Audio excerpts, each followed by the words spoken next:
Bib, menurut EPI ini seberapa besar pengaruhnya LGBT ini terhadap penduduk Indonesia, terutama kalangan muda, Bib?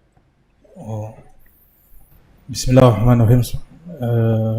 Alhamdulillah rabbil alamin, salatu wassalamu ala Rasulillah sayyidina Muhammadin bin Abdillah wa ala alihi washabbihi wa ala ma ba'd.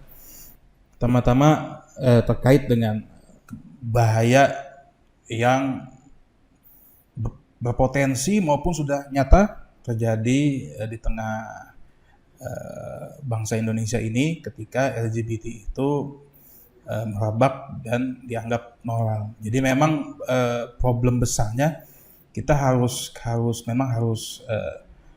mengetahui bahwa memang ada fakta terjadi penyimpangan, terjadi orang-orang yang terjangkit penyakit penyimpangan seksual itu dalam bentuk LGBT.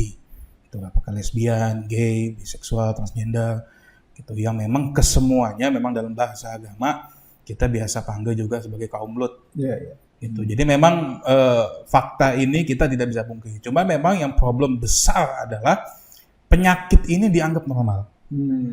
Bayangkan kemudian ketika ada penyakit misalkan kanker.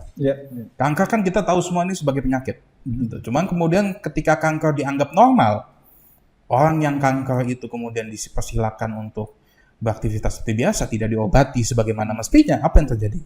Kan bahaya. Apalagi kalau seandainya penyakitnya tersebut penyakit menular. Gitu.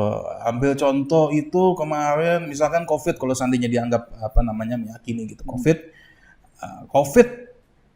kalau seandainya tidak diobati dan tidak kan kalau kemarin kan pengobatannya sampai diisolasi. Gitu. Tidak diisolasi kan akhirnya menyebar.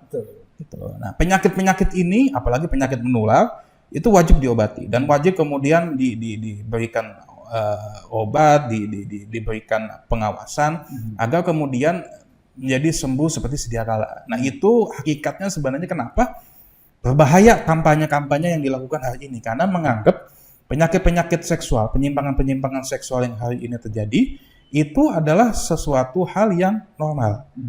Gitu. Itu dulu yang memang kita mesti pahami, bahwa memang ada fakta bahwa ada orang-orang yang mengalami itu kondisi psikologis yang kemudian menyimpang, dan itu yang harus diobati, bukan dianggap normal. Nah, mereka-mereka ini kemudian hadir ketika ini dianggap normal, itulah yang kita khawatirkan karena akan merusak kita punya generasi muda, gitu, mobil khusus generasi muda yang menjadi pusat utama pemaparan penyakit tersebut. Gitu. Walaupun kemudian banyak juga orang-orang tua yang ikut juga.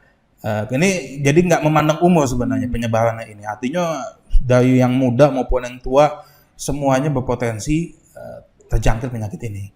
Nah, itulah kemudian kita wajib karena Indonesia ini kan negara yang berdasarkan atas Pancasila.